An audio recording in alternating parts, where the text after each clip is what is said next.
Hello friends, my name is Hamid. Today I'm working on the Samsung dishwasher.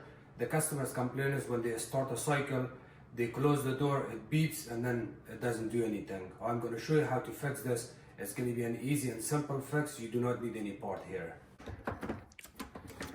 Let's start it.